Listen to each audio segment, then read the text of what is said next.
Assalamualaikum warahmatullahi wabarakatuh.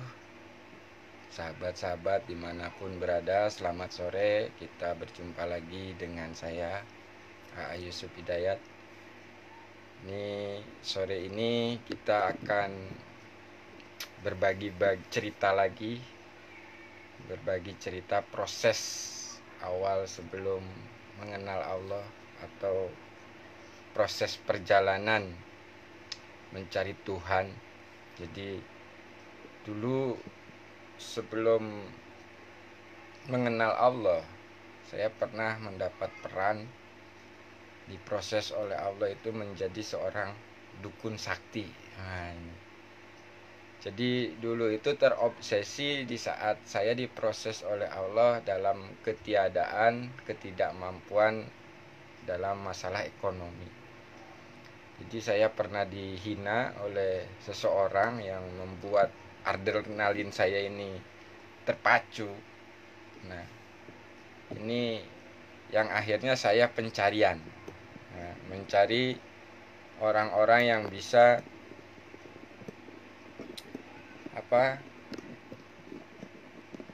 maaf, ini lagi ada goyangan sedikit.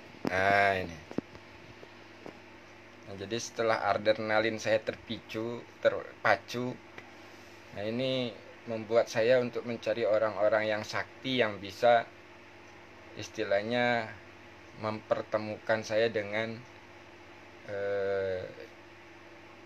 ifrit atau yang disebut raja ular atau ratu ular. Nah ini jadi ngipri, bahasanya itu ngipri dulu itu. Jadi kita bekerja sama dengan siluman ular untuk menjadi kaya mendadak. Nah awal pertamanya dari situ saya diproses. Waktu itu karena ketidaktahuan, kebodohan saya ingin mendapatkan kekayaan secara mendadak, dan saya terobsesi melihat dari TV, dari bacaan-bacaan buku misteri zaman dulu itu.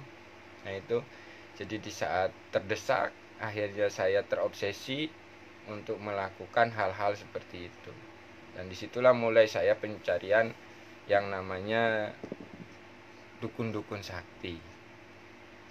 Nah, awal pertamanya itu ya begitu saya menemui dukun-dukun itu, banyak juga ternyata dukun itu dukun palsu. Jadi hanya mengaku-ngaku sakti tapi dia tidak memiliki kesaktian. Nah, istilahnya dengan keilmuan triknya saja, bukan keilmuan olah batinnya, tapi keilmuan trik. Nah, di situ banyak tertipu saya dengan uang-uang mahar yang dijanjikan nanti jadi kaya, mendapat harta dadakan, tapi ternyata malah raib semuanya. Dari mulai uang yang saya tabung, uang yang saya kumpulkan, habis untuk biaya mahar dan ongkos ke sana kemari. Nah, jadi proses pertama ketemu dengan orang sakti beneran itu di saat saya disuruh tapa di tempat petilasan. Waktu itu saya dapat gelar Singa Umbara. Nah, jadi waktu itu saya bertapa di petilasannya Eyang Singakerta, Eyang Maribaya. Nah, di situ selama 3 hari 3 malam nggak makan, nggak minum, dan di situ baru merasakan yang disebut kesaktian. Jadi olah dari kebatinan kita. Jadi batin kita yang diolah. Nah, di sini baru mulai perjalanan berspiritual dalam ilmu kedukunan. Nah, jadi di saat saya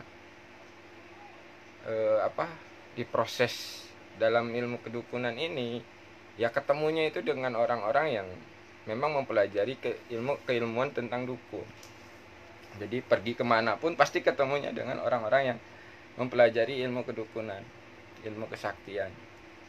Sampai saya pernah di Pontianak, di sana itu ada dukun Cina tapi lahir di Pontianak. Itu mengajarkan kesaktian dia kalau waktu ada acara-acara cap gomeh, dan lakunya itu dia suruh puasa selama 3 bulan di dalam hutan, nggak boleh pakai baju, nggak boleh pakai celana. Wah, ini lakunya ini berat ternyata. Jadi untuk menjadi dukun sakti itu lakunya berat, teman-teman. Jadi nggak semudah yang dipikirkan, nggak semudah yang dilihat di film-film. Jadi kalau ada ahli-ahli dukunnya pun ini di apa ya, dibeda-bedakan juga. Ada yang memang ahli kesaktiannya untuk tenun, teluh, atau pelet. Nah, ini beda-beda.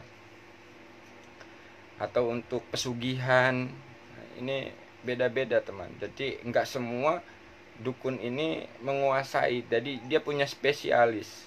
Kalau yang spesialisnya nyantet, yang spesialisnya untuk melet ya melet, untuk spesialisnya misalkan untuk kekayaan. Nah, jadi nggak dicampur. Kebanyakan yang mencampur ini yang mengaku-ngaku bisa saja, sehingga banyak yang menjadi korban kena mahar-maharnya. Ini jadi sebelum saya buka praktek, nah saya itu selalu datang dulu ke tempat-tempat orang yang mengaku sakti ini, sampai ke tempat-tempat yang istilahnya yang pasiennya banyak. Nah, pasien yang datang untuk minta kekayaan atau minta naik jabatan dan segala macam. Nah, sampai saya datang ke situ, lalu saya berguru di situ. Dan awal-awalnya itu saya anggap memang sakti luar biasa. Beliau itu kesaktiannya luar biasa yang saya saksikan. Tapi setelah lama-lama oh paham, ternyata kesaktiannya itu dicampuri dengan trik. Akhirnya ganti guru lagi. Jadi setelah ganti guru lagi, saya pahami benar, ternyata ini benar-benar sakti. Dan dia nggak mengharapkan imbalan apapun di saat saya belajar. Jadi benar-benar saya hanya mau mendapatkan ilmu dari beliau, patuh kepada beliau, ikut ke kebun, ikut ke sawah. Nah, jadi waktu untuk mendapatkan ilmu kesaktiannya itu mengikuti apa yang diperintahkan beliau. Jadi misalkan untuk puasa sekian hari, 40 hari, nanti ganti lagi puasa muti, puasa ngerowot, puasa ngaubi, nanti puasa ngebisu, puasa, wah macam-macam banyak puasanya, ritualnya. Dan di situ enggak mendapatkan sebuah kesaktian bisa meraga sukma. Jadi kita bisa pergi kemana saja dengan istilahnya jasad kita ada di kamar, tapi jiwa kita ini bisa pergi kemana saja sesuka hati kita. Nah, itu di saat memiliki kesaktian seperti itu, kan keakuannya yang timbul di situ. Jadi bukan ketuhanannya, jadi waktu itu masih diproses dalam keakuannya, sehingga merasa diri kita yang sakti. Jadi kita mau ketemu dengan siapa misalkan, itu pakai telepati, pakai ya istilahnya kalau zaman sekarang itu pakai HP gitu kan, hubungan jarak jauh. Nah, kalau dulu masih menggunakan kayak gitu pakai telepati, nyambung ini, sebut namanya di mana, nanti dipanggil sukmanya, jiwanya, itu kan nyambung, pasti akan ketemu. Dan sampai-sampai banyak orang yang mencari ketemu dengan saya itu di mimpi. Nah, itu di saat-saat lagi mengamalkan amalan-amalan yang membuat kita sakti, itu akan satu frekuensi dengan orang-orang yang memang sedang mempelajari itu.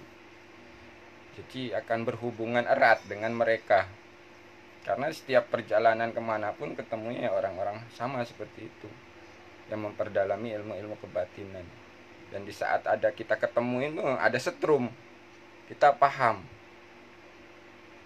ini orang punya pegangan ini, itu dulu masih kuat karena yakin saya masih seperti itu. Jadi kemarin sempat dibahas oleh guru kita tentang masalah hodam. Nah, memang hodam itu kita ciptakan, bentuknya kita ciptakan, kita yakini. Sebetulnya ya nggak ada. Tapi di saat kita rasa tercipta di situ. Atau misalkan nih kita rasakan auranya, oh auranya seperti ini, oh ini bentuk hodamnya seperti ini ya, padahal itu hanya prasangka tebakan aja sebenarnya. Tapi orang yang merasa memiliki pun mengiyakan. Nah di situ akhirnya karena satu frekuensi. Ada juga orang yang nggak tahu menau tapi dibaca atau dirasakan auranya, oh ini kamu ada hodam pendamping kamu dari nenek moyang kamu misalnya, gini, oh itu kalau kita yang ceritakan percaya Pak, karena kita udah dianggapnya orang sakti. Nah jadi banyak juga yang mengolah ilmu kebatinan, banyak juga yang menggunakan ilmu trik. Jadi saya tidak merendahkan ilmu kedukunan, tapi ilmu kedukunannya ini luar biasa juga. Karena apa? Mereka pun lakunya luar biasa, tirakatnya luar biasa.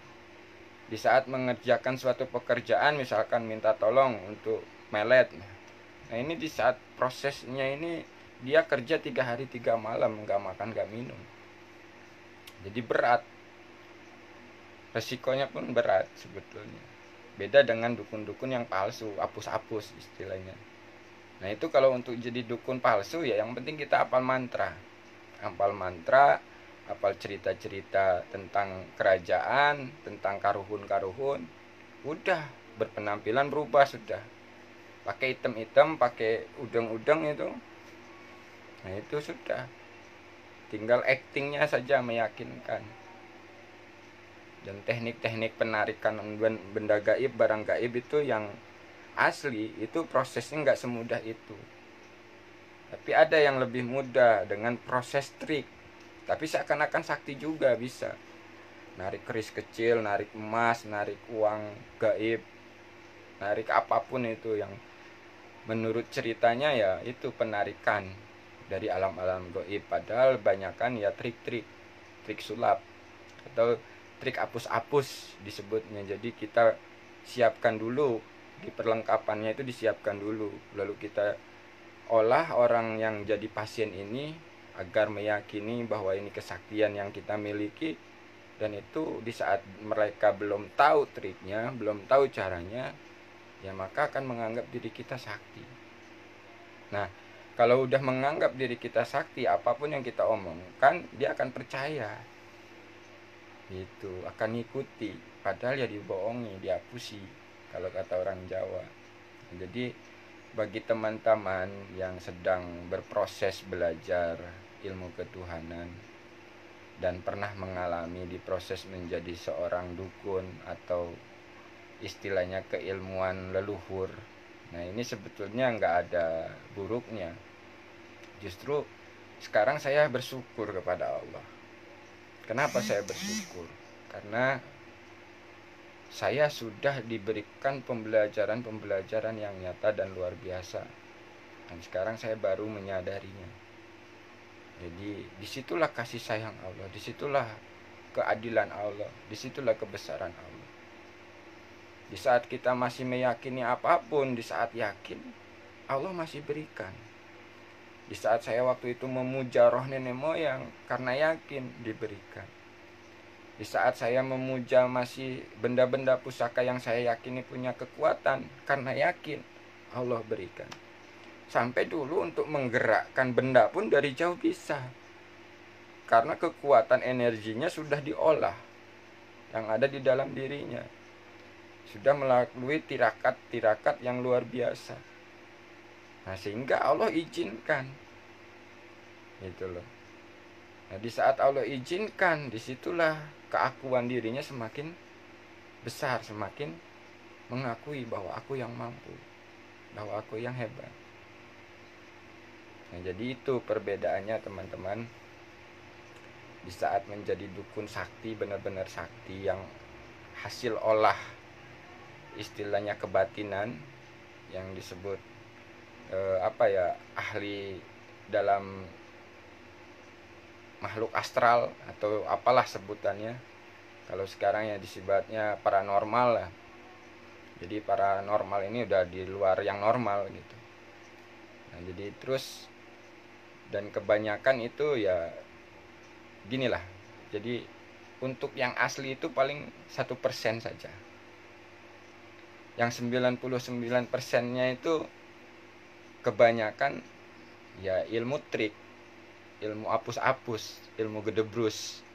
Dan nggak jauh kalau sudah menguasai ilmu apus-apus dan gedebrus, ya mengalami ilmu cabul juga di itu, mengalami jadi dukun cabul juga.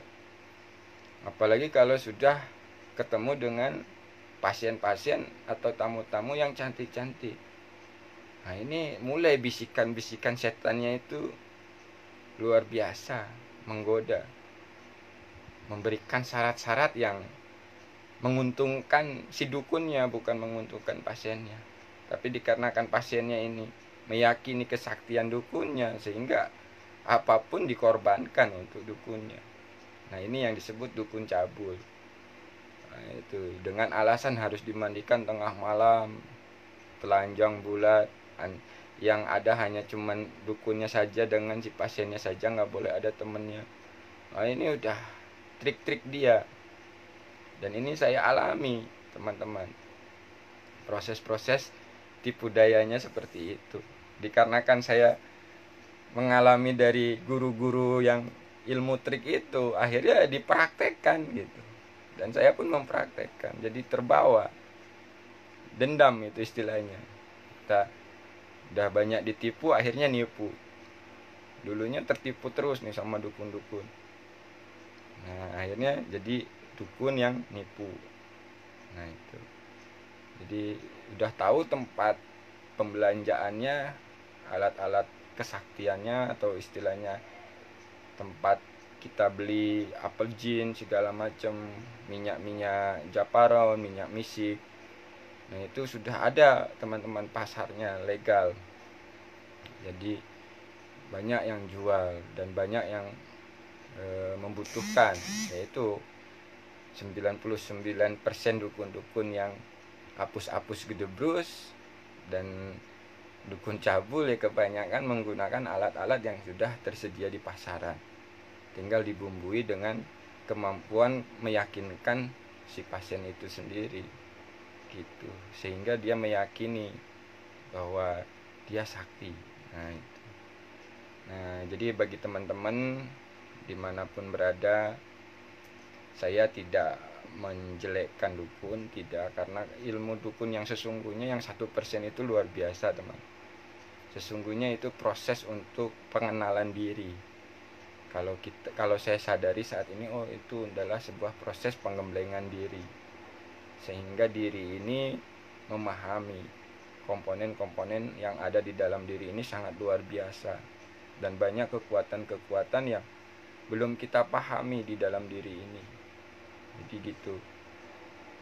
Dan ini semua memang Allah ciptakan, Allah hadirkan. Untuk apa? Keseimbangan. Jadi oknum itu selalu ada, teman. Jadi oknum-oknum yang mempelajari ilmu karuhun, atau yang di Jawa ini disebut ilmu kejawen lah. Kalau di Sunda itu Sunda Wiwitan. Nah, ini banyak yang disalahgunakan. Tapi kalau yang benar-benar istilahnya dari sumbernya, itu sebenarnya mengajarkan kehidupan, berketuhanan juga. Cuman berketuhanan kepada Sang Hyang Widi gitu. Jadi di sini banyak oknum-oknum yang menyelewengkan ajaran-ajaran itu, menceritakan sehingga menjadi sebuah kesaktian. Nah, jadi apakah ilmu dukun itu bagus? Bagus. Apalagi kalau dukun beranak, ya kan? Dukun kesleo, dukun patah tulang, itu bagus keilmuannya. Gak apa-apa kita pelajari. Atau dukun-dukun yang menghitung hari-hari misalkan untuk bangun rumah, dan nah itu pun gak masalah, sebetulnya bagus. Jadi yang tidak bagusnya itu ya di saat kita menghadapi dukun-dukun yang apus-apus gedebrus atau dukun cabul. Nah, ini memang ada banyak yang tercemar nama baik dukun itu dengan orang-orang yang memang menjadi oknum. Ya samalah dengan istilahnya polisi. Ada polisi yang asli, ada polisi yang oknum gitu, yang mencemarkan nama baik polisi. Nah, begitupun sama. ada ustadz yang asli, ada juga oknum ustadz yang mencemarkan nama baik ustadz. Nah gitu. Jadi memang ini setelah saya sadari, saya perhatikan, ini adalah sebuah proses keseimbangan yang Allah berikan. Jadi memang selalu ada dua sisi antara baik dan buruk, senang susah, nikmat gak nikmat, siang dan malam. Nah, jadi ini adalah proses yang Allah berikan yang harus kita lewati dan kita jalani. Jadi bagi teman-teman, sahabat-sahabat yang masih diproses menjadi peran seorang dukun sakti maupun dukun cabul atau dukun apus-apus, itu adalah perjalanan proses yang harus kita lewati, sebuah perjalanan yang harus kita lewati. Dan di saat nanti Allah sudah berkehendak kita taubat, kita sadar, nanti kita akan dibimbing oleh Allah. Dan saya pun alhamdulillah di saat Allah berkehendak, Allah bimbing kembali ke jalan yang benar, Allah bimbing kembali ke jalan yang lurus. Dipertemukanlah saya dengan metode zikir nafas sadar Allah. Dipertemukanlah saya dengan guru pembimbing dalam zikir nafas sadar Allah. Dan di sini cocok. Karena apa? Di saat kita belajar zikir nafas sadar Allah, sudah tidak mengharapkan kesaktian-kesaktian lagi. Tidak mengharapkan kehebatan-kehebatan lagi. Di sini tujuannya kembali kepada Allah dengan jiwa yang tenang. Nah, jadi bagi teman-teman yang masih mengharapkan kesaktian, masih mengharapkan kehebatan, di saat belajar zikir nafas sadar Allah pasti akan kecewa. Karena apa? Di sini tidak mengajarkan tentang itu. Tapi di sini itu mengajarkan bagaimana kita kembali kepada Allah dengan jiwa yang tenang. Jadi di saat kita berserah total kepada Allah sehingga dapat bimbingan Allah. Yang tadinya nggak mampu dimampukan Allah. Sesungguhnya melebihi kesaktian bagi yang menyadari. Karena apa? Ini sudah di luar nalar. Sudah di luar nalar kemampuan manusia. Di saat kita sudah berserah kepada Allah. Istilahnya kalau sudah berserah itu ya dilindungi Allah. Dibimbing dan dilindungi Allah dalam kehidupan nyata. Ini udah melebihi kesaktian sebenarnya. Tapi banyak orang yang tidak mau untuk mendapatkan lindungan atau bimbingan dari Allah. Masih banyak yang lebih tertarik itu dengan kesaktian-kesaktian yang bisa dibuktikan kepada orang lain. Nah, kalau belajar zikir nafas sadar Allah ini tidak bisa membuktikan kesaktian apa yang didapatkan dari hasil zikir nafas ini.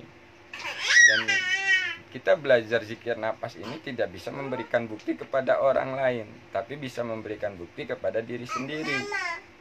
Karena di sini lakunya laku pribadi. Banyak ribuan orang yang belajar zikir nafas, tapi dalam aplikasinya tetap beda. Karena ini laku masing-masing. Assalamualaikum ya. Assalamualaikum teman-teman. Assalamualaikum. Ya. Jadi itu sahabat-sahabat dan teman-teman dimanapun berada, proses yang dialami sebelum mengenal Allah. Saya pernah mengalami diberikan peran sebagai dukun sakti, karena ya di situ kesaktiannya memang nyata. Di saat kita olah diri itu akan ada efek-efek menimbulkan kesaktian-kesaktian yang luar biasa. Dan di saat sudah merasa sakti itu, lalu kita belajar lagi dengan dukun-dukun ya, trik-trik intrik gitu. Jadi itulah yang akhirnya menjadi dukun yang gedebrus upus atau dukun cabul lah. Karena di saat itu memperdaya pasien-pasiennya dengan untuk apa? Kepuasan nafsunya gitu lah. Jadi bagi teman-teman yang nonton video ini, sekali lagi saya tidak merendahkan keilmuan kedukunan, karena sesungguhnya ilmu kedukunan nenek moyang itu sangat luar biasa. itu adalah sebuah proses untuk mengenal diri yang sangat luar biasa, atau penggemblengan diri. Nah, yang tidak baik itu ya itu tadi saya sudah jelaskan, yang hanya sekedar trik. Nah itu, dan itu banyak dipelajari. Tapi ini pun kita harus sadari sebetulnya untuk keseimbangan dalam kehidupan, karena kalau tidak ada hal seperti itu tidak ramai dunia ini. Jadi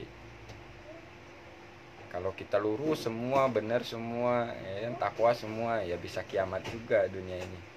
Jadi memang Allah ciptakan baik dan buruk, benar dan salah, takwa dan kafir, itu ya untuk keseimbangan.